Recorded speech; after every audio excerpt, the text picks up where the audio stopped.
Bonjour à tous, j'espère que vous allez bien et que tout se passe au mieux pour vous. Comme toujours, nous entrons dans la dernière ligne droite de ce mois d'août avec la nouvelle lune qui aura lieu le 30. Qui dit nouvelle lune dit nouveau cycle et cette nouvelle lune est toujours l'une des plus fortes de l'année. En tout cas, l'une des lunes auxquelles nous sommes très sensibles. Mais nous reviendrons sur cette nouvelle lune si j'ai un peu de temps dans les jours qui suivent et dans une autre vidéo. Pour le moment, je vous propose de découvrir ensemble les cartes qui vont nous apporter notre message de la semaine. Pour cela, j'ai pris le Vice Versa Tarot et j'ai tiré le 5 des épées, le 6 des épées Versa et le 10 des deniers Versa. La lame du 5 des épées est ici plutôt lumineuse. Elle montre la fin d'une période difficile avec à présent la possibilité de reconstruire.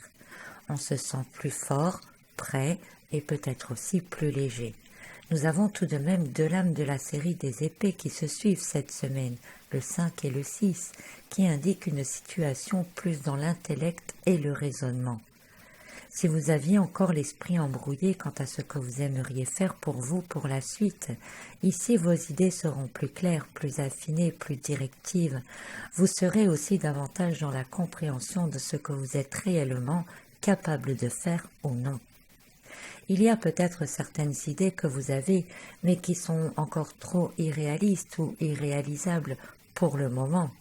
Vous comprendrez cela et serez capable de faire le tri afin de ne garder que ce qui est concrètement possible dans l'avenir le plus proche et qui vous permettra de commencer des choses et vous permettra de vous encourager à continuer. Des énergies qui nous poussent encore et toujours à tourner des pages, à être de plus en plus proches de la réalité et de l'instant présent. Comme on dit, il faut faire les choses les unes après les autres. Vouloir tout de suite ou entreprendre tout en même temps peut vous décourager. Certains pourraient se sentir accablés, comme le personnage ici, à l'arrière-plan. Une lame qui vous conseille d'avoir l'attitude du personnage qui est à l'avant. Vous appuyez sur les connaissances et les possibilités que vous avez déjà, d'emporter avec vous tout ce qui peut être approfondi ou des choses importantes que vous n'avez peut-être pas encore fini de régler mais dont vous allez vous occuper rapidement maintenant. Et puis laisser ensuite le reste sur place afin de ne pas vous encombrer l'esprit inutilement. Comme souvent dans les histoires de bataille, celle-ci se termine au petit matin et l'on fait le constat de ce qui est à présent. Les choses ne sont plus et ne seront plus jamais pareilles que la veille. Au cours de la nuit, certains se sont perdus, d'autres ont abandonné ou ont été blessés, d'autres encore se sont renforcés, d'autres sont sortis grandis, évolués, mûris. Et c'est dans cet état d'esprit que les énergies actuelles nous conduisent. Ces derniers temps, le travail intérieur a été immense. L'émotionnel et le mental ont été beaucoup secoués, voire bouleversés, et ça continue.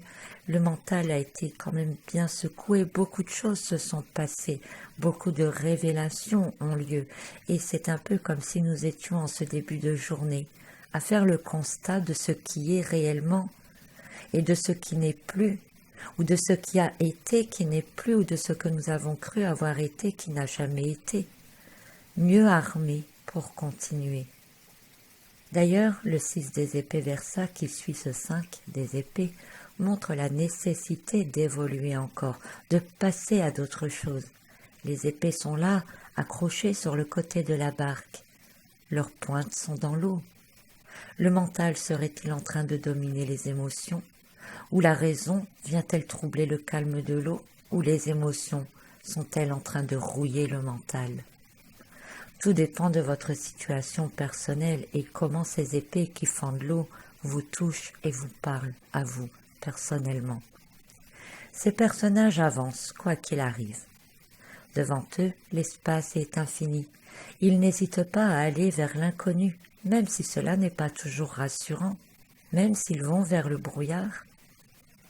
Mais peut-être vaut-il mieux aller vers l'inconnu et découvrir ce qu'il contient, ou rester cloisonné dans les vieilles croyances, les vieux schémas, l'imitation en tout genre, ou encore les batailles des autres. Chacun fera son choix. Le brouillard est devant, mais plus les personnages avanceront, plus il se dissipera. Avec la carte précédente, nous parlions d'un nouveau jour qui se lève.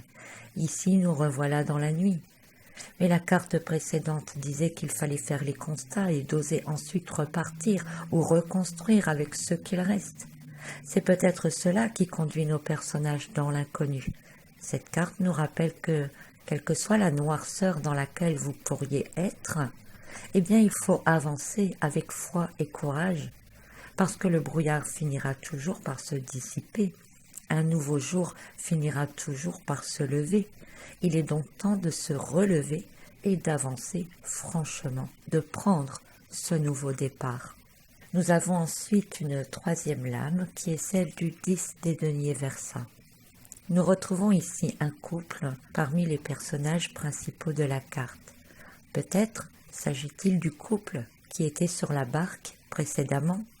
D'ailleurs, regardez la suite des images. L'homme termine un combat, il en a assez de se battre. Il fait le constat de ce qui est encore debout et de ce qui a été détruit. Puis il s'en va avec sa compagne. Ils ne semblent plus avoir grand-chose tous deux, puisqu'ils n'emportent rien. Et les voilà maintenant arrivés à destination. On retrouve la tour d'un château dans le fond. Est-ce que c'est la tour du château qui a été détruite, ici sur la première carte? Les personnages remarquaient qu'ils ont l'air sereins et heureux. Ils sont face à un personnage aux cheveux blancs assis sur ce qui semble être un trône. Ici l'herbe est verte et fertile. Le nombre 10 est un nombre de transition vers une élévation, un changement dans un sens meilleur, bien entendu. Que sont venus faire ces deux jeunes gens face à ce vieux monsieur?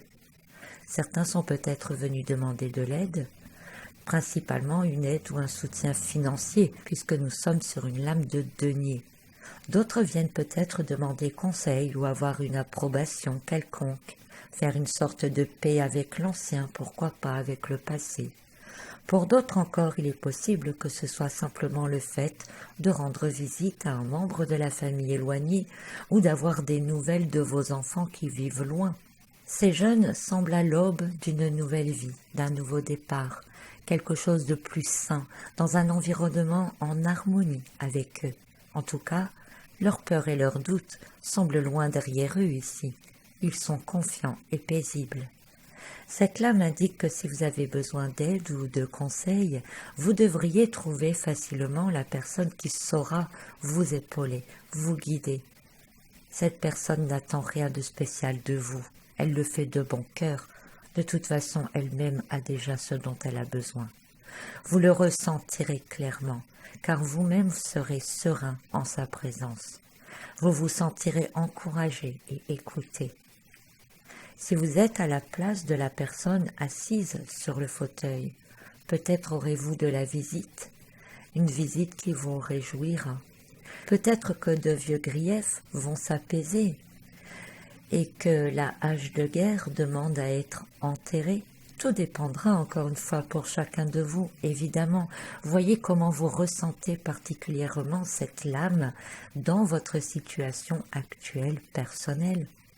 Car ici on peut aussi parler de donation, de legs, d'héritage, comme on peut parler aussi de prendre la relève. Les jeunes remplacent les vieux, le nouveau monde leur appartient.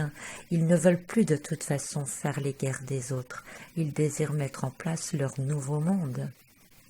Comme ce serait beau, n'est-ce pas? Dans l'ensemble, ce tirage nous montre que l'on passe à un autre stade, qu'une bataille ou une période se termine et qu'il faut un petit temps, évidemment, pour reprendre ses esprits, pour faire ces fameux constats, voir ce qui reste, ce que vous pouvez faire ou non. Ça peut être tout simplement un check-up à la veille de cette nouvelle rentrée. Et puis ne pas hésiter à partir, repartir, recommencer, car la période est favorable pour reprendre quelque chose que vous aviez mis de côté, que vous aviez commencer mais pas terminer, de reprendre un projet, de le faire autrement ou même de mettre en place carrément quelque chose de nouveau. Pour certains, ça peut être le fait de déménager. On emporte en tout cas peu avec soi. Ce qui fait partie du passé serait trop lourd dans la barque et vous n'en avez pas spécialement besoin. Peu importe votre destination, peu importe ce qui se présentera quand le brouillard se lèvera, car vous y trouverez de la paix, du réconfort et de la bienveillance.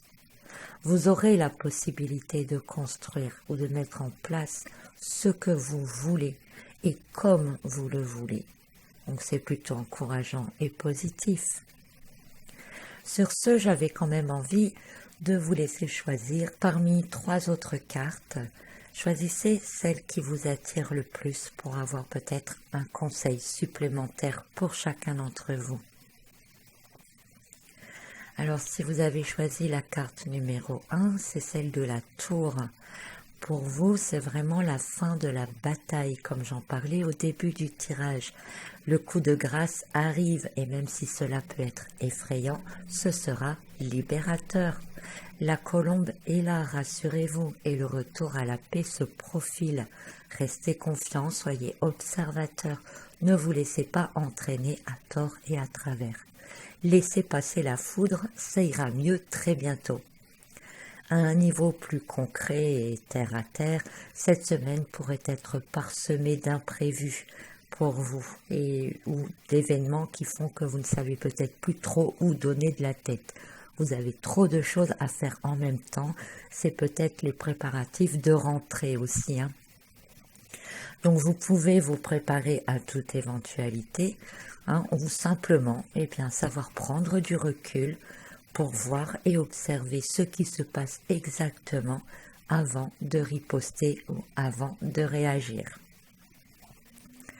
Si vous avez choisi la deuxième carte, c'est celle de la Reine des Coupes.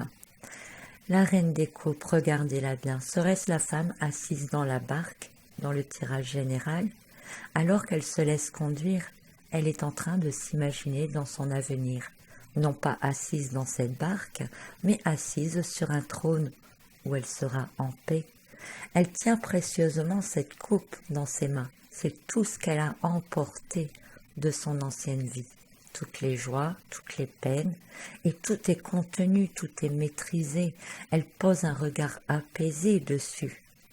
On peut dire que vous allez clairement vers une stabilisation des émotions. En tout cas, n'oubliez jamais que ce que vous faites de vos émotions, comment vous les ressentez, ne dépend que de vous. À un niveau plus concret et terre à terre, cette semaine, la Reine des Coupes vous invite à maîtriser encore davantage vos émotions et de savoir être à l'écoute des autres sans forcément dévoiler vos propres sentiments. Si vous venez de rencontrer quelqu'un, sachez cultiver une part de mystère. Si vous avez choisi la troisième carte, c'est celle de la Reine des Deniers, une autre reine pour cette dernière carte qui annonce pour vous une stabilité retrouvée au niveau financier et de l'abondance qui arrive enfin. Ce n'est pas spécialement la quantité d'argent que vous souhaitez combler, mais simplement le fait d'avoir ce qu'il vous faut pour vous nourrir et vivre simplement sans rien devoir à personne. Cette lame vous invite à développer vos projets, à vous lancer, à reprendre le contrôle si besoin. Et si vous avez besoin d'une aide financière, d'un support ou d'un appui, vous devriez le trouver. Mais il faut avant tout que vous ayez aussi foi et confiance en vous-même. Cette carte est aussi une lame d'évolution spirituelle et de richesse intérieure. À un niveau plus concret également pour vous, cette lame vous invite à faire un bilan de ce que vous avez, à ne garder que le strict minimum et vous pourriez vous enrichir un peu davantage d'ailleurs si vous avez pas mal de choses à revendre autour de vous. Il y a sûrement beaucoup de choses dont vous n'avez absolument plus ou pas besoin et cet argent-là, vous pourriez l'utiliser autrement et puis en même temps, ça vous ferait de la place pour pouvoir accueillir du nouveau. Voilà, j'espère que ce tirage vous a plu. Je vous souhaite une très belle fin de mois d'août. Bonne fin de vacances à ceux qui le sont encore. Bonne préparation de rentrée pour les autres. Et je vous retrouve donc très bientôt pour un autre message.